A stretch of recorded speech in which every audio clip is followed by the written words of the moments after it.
May bagong taktika ang Marcos administration laban sa droga at pinapangako ng Pangulo hindi ito magiging madugo.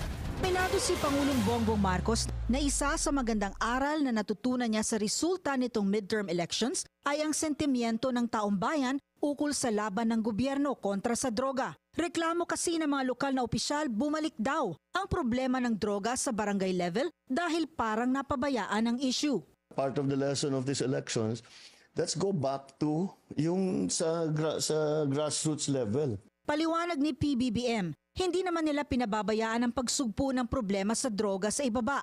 Nag-focus lang daw sila sa sindikato at mga drug lord. Ang pinanteriya namin kung saan pumapasok. Kaya kung makita mo, yung nahuli namin na shabu, napakalaki na, laking tonelada as compared sa mga nakaraang panahon.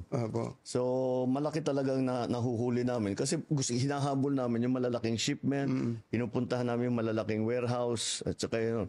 Pero ang pinakamahirap doon ay buwagin yung sindikato. Dahil ang sindikato kasama na dyan yung police, kasama na dyan yung local government. Ang laking pera talaga nila, ang dami nilang pera. Kaya kahit sa'yo, yung mga judge, kaya nilang bilhin lahat. Para prosecutor, kaya nilang bilhin lahat. Walang panama yung sweldo nila sa gobyerno doon sa binibigay ng mga sindikato. Kaya yun ang binubuwag namin, yun ang pinaka-importante. Ngayon, hindi na namin binigyan ng atensyon yung nasa baba. So, dahan-dahan bumabalik. Kasi sabi ko yung operation natin, kailangan malaking seizure.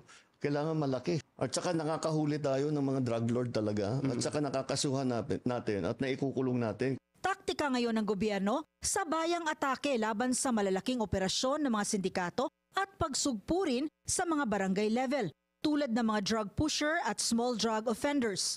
May mahigpit ding bili ng Pangulo sa mga magpapatupad ng operasyon. Iniiwasan ko yung basta may suspetsya o may hinala o may sumbong, basta huhuli, papatayin na lang, di ba? Matatanda ang libo-libo ang namatay sa drug war ni FPRRD na siyang dahilan para kasuhan siya ng Crimes Against Humanity sa ICC. Agad namang ipatutupad ng PNP ang direktiba ng Pangulo gamit ang Barangay Anti-Drug Abuse Council o BADAC.